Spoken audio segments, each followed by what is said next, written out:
प्रधानमंत्री नरेंद्र मोदी मन की बात आरम्भ হৈছে আমি পোনপটীয়া সম্প্ৰচাৰ আগবঢ়াম।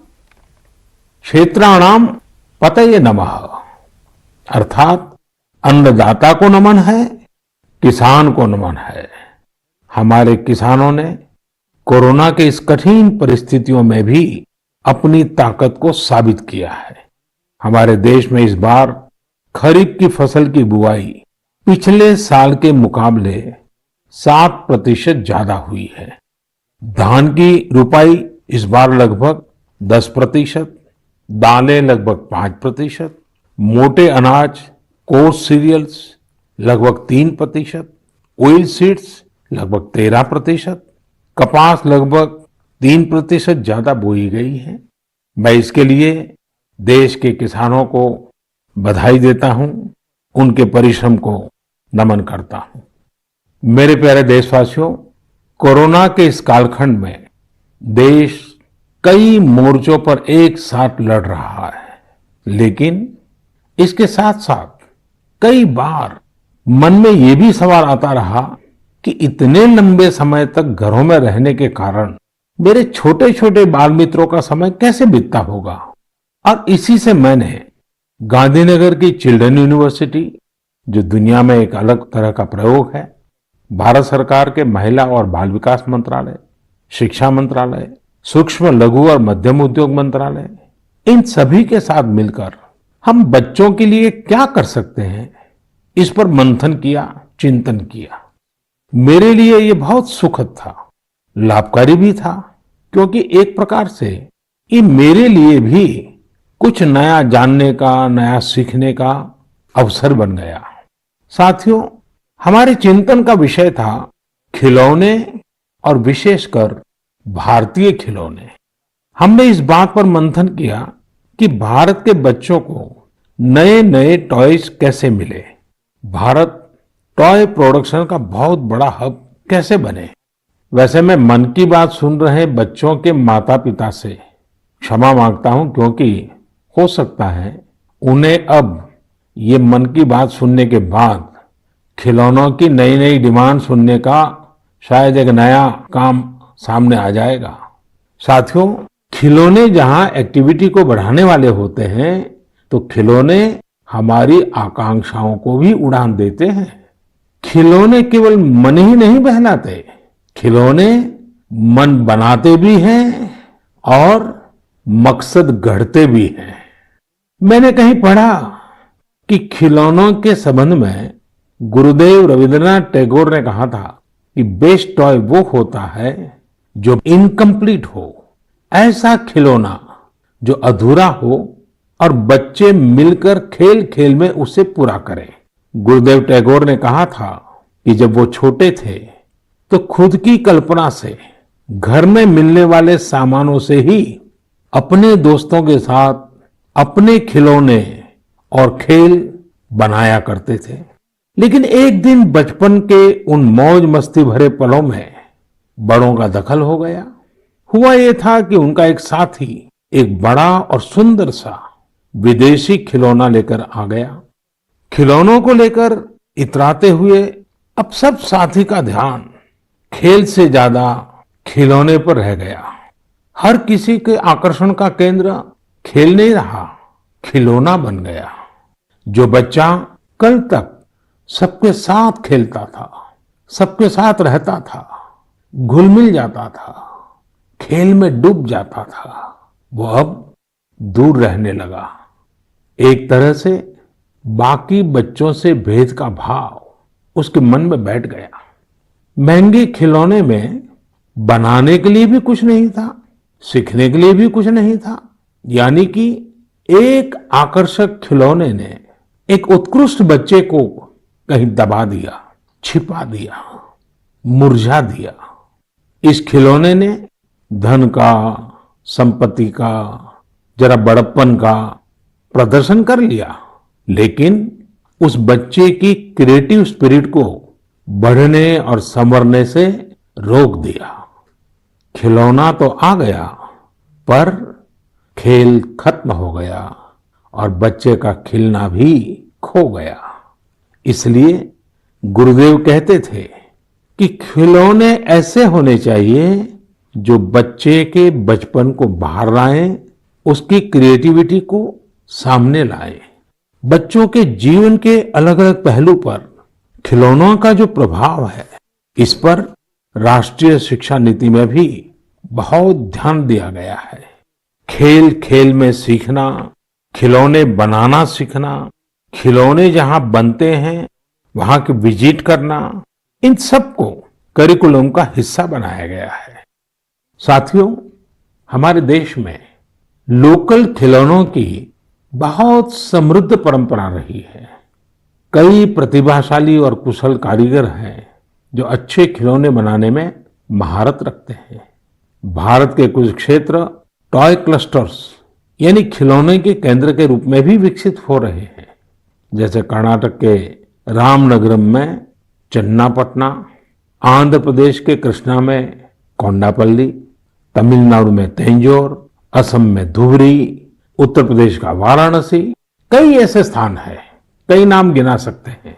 आपको ये जानकर आश्चर्य होगा कि global toy industry 7 lakh crore रुपए से भी अधिक की है। 7 लाख करोड़ रुपयों का इतना बड़ा कारोबार, लेकिन भारत का हिस्सा उसमें बहुत कम है। अब आप सोचिए कि जिस राष्ट्र के पास इतनी विरासत हो, परंपरा हो, विविधता हो, युवा आबादी हो, क्या खिलौनों के बाजार में उसकी हिस्सेदारी इतनी कम होनी हमें अच्छा लगेगा क्या? जी नहीं, ये सुनने के बाद आपको भी अच्छा नहीं लगेगा। देखिए साथियों, टॉय इंडस्ट्री बहुत व्यापक है। गृह उद्योग हो, छोटे और लघु उद्योग हो, एमएसएमई हो, इसके साथ साथ बड़े उद्योग और निजी उद्यमी भी इसके दायरे में आते हैं। इसे आगे बढ़ाने के लिए देश को मिलकर मेहनत करनी होगी। अब जैसे आंध्र प्रदेश के विशाखापट्टनम में श्रीमान सीवी राजू है, उनके गांव के अति कोप्पका टॉयज एक समय में बहुत प्रचलित थे। इनकी खासियत ये थी कि खिलौने लकड़ी से बनते थे और दूसरी बात ये कि इन खिलौनों में आपको कहीं कोई एंगल या कोण नहीं मिलता था। ये खिलौने हर तरफ से राउंड होते थे, इसलिए बच्चों को चोट की भी गुंजाइश नहीं होती थी। सीवी राजू ने एती को पक्का टॉयज के लिए अब अपने गांव के कारीगरों के साथ मिलकर एक तरह से नया मूवमेंट शुरू कर दिया है। बेहतरीन क्वालिटी के एती को पक्का टॉयज बनाकर सीवी राजू ने स्थानीय खिलौनों की खोई हुई गरिमा को वापस ला दिया है। खिलौनों के साथ हम 2 चीजें कर सकते हैं। अपने गौरवशाली अतीत को अपने जीवन में फिर से उतार सकते हैं और अपने स्वर्णिम भविष्य को भी संवार सकते हैं। मैं अपने स्टार्टअप मित्रों को, हमारे नए उद्यमियों से कहता हूं, टीम अप फॉर टॉयज। आइए मिलकर खिलौने बनाएं। अब सभी के लिए लोकल खिलौनों के लिए वोकल होने का समय है। आइए हम अपने युवाओं के लिए कुछ नए प्रकार के अच्छी क्वालिटी वाले खिलौने बनाते हैं। खिलौना वो हो जिसकी मौजूदगी में बचपन खिले भी, खिल खिलाए भी। हम ऐसे खिलौने बनाएं जो पर्यावरण के भी अनुकूल हो। साथियों, इसी तरह अब कंप्यूटर और स्मार्टफोन के इस जमाने में कंप्यूटर गेम्स का भी बहुत ट्रेंड है।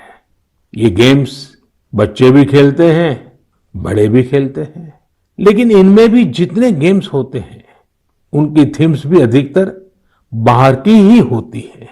हमारे देश में इतने आइडियाज हैं, इतने कंसेप्ट्स हैं, बहुत समृद्ध हमारा इतिहास रहा है कि हाँ, हम उन पर गेम्स बना सकते हैं।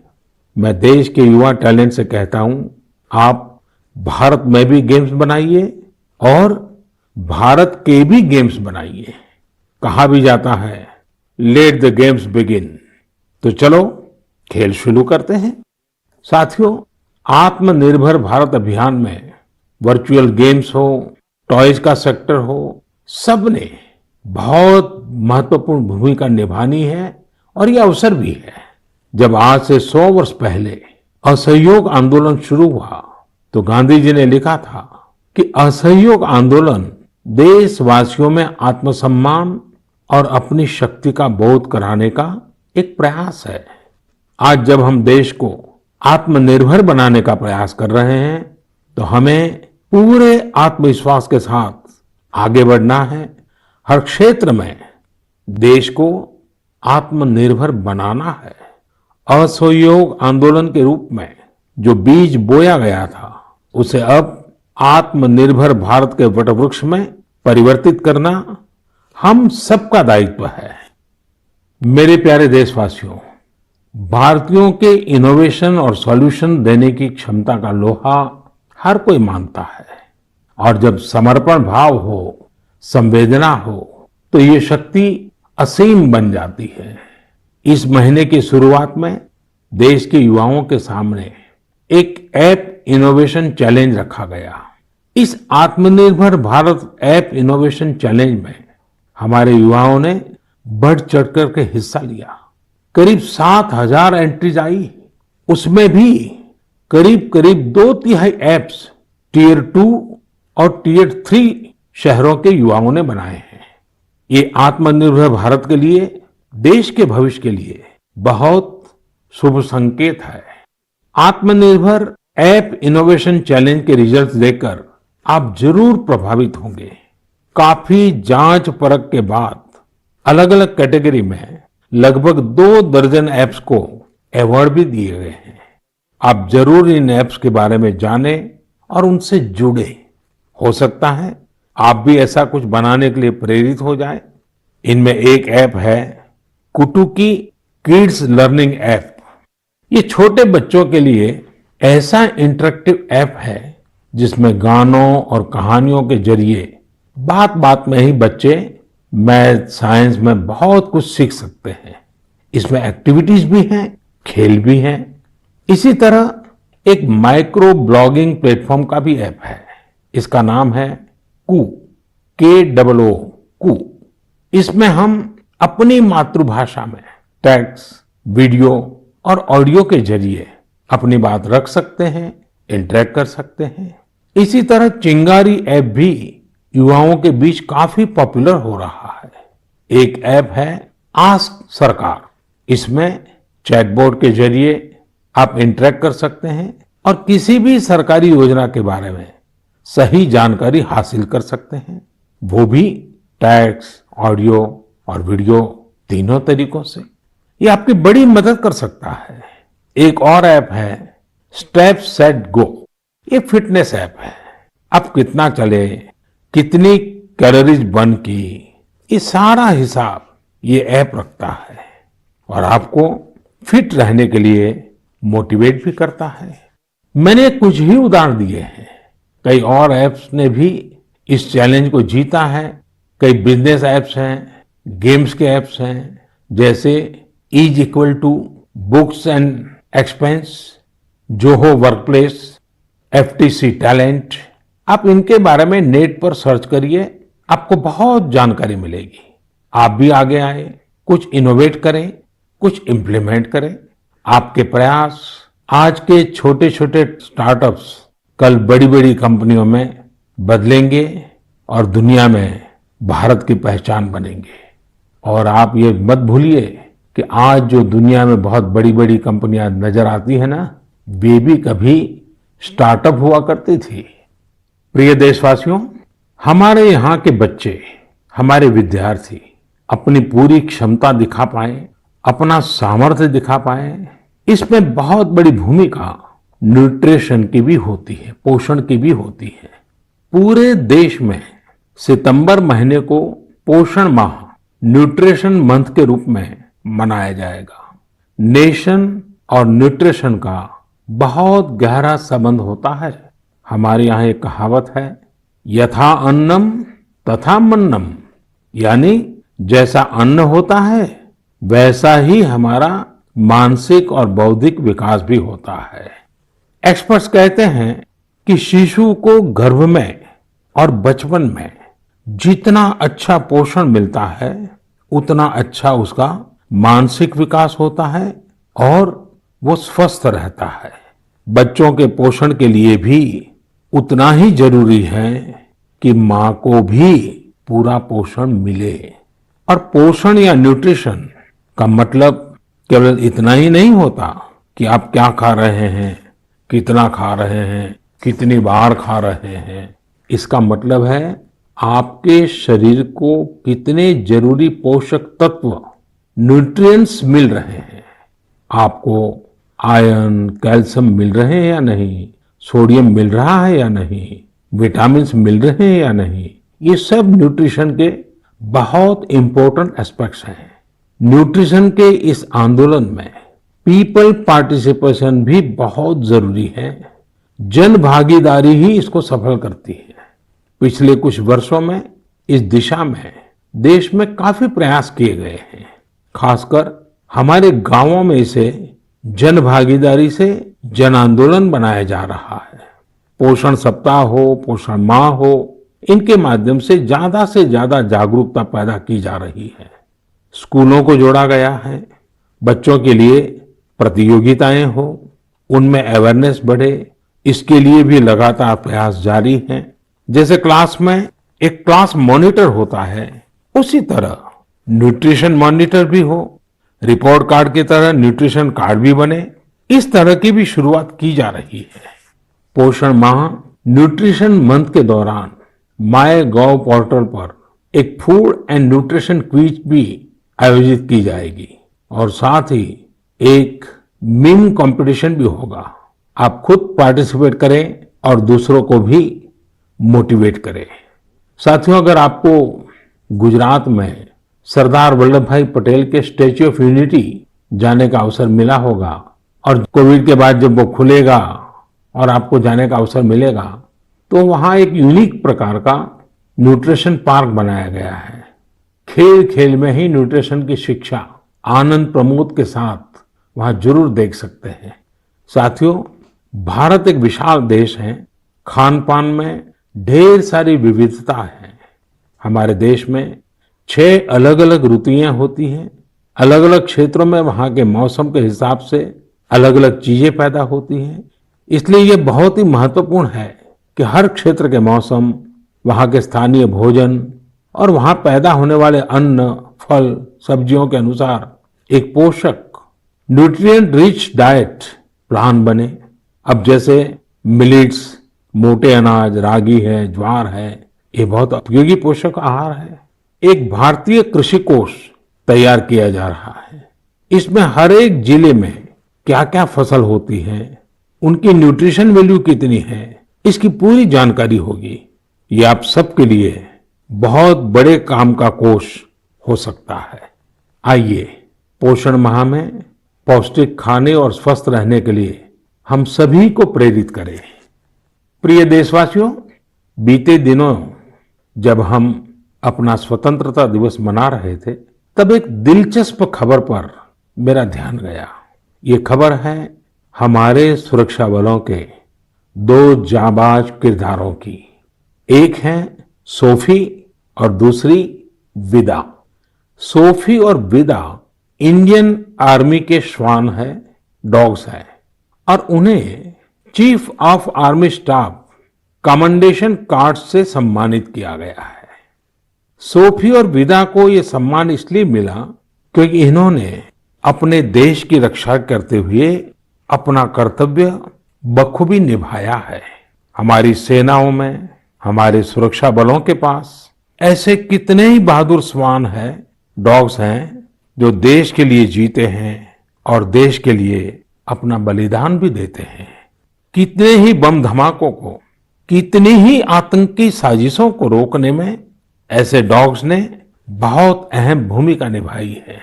कुछ समय पहले मुझे देश की सुरक्षा में डॉग्स की भूमिका के बारे में बहुत विस्तार से जानने को मिला। कई किस्से भी सुने। एक डॉग बलराम ने 2006 में अमरनाथ यात्रा के रास्ते में बड़ी मात्रा में गोला बारूद खोज निकाला था।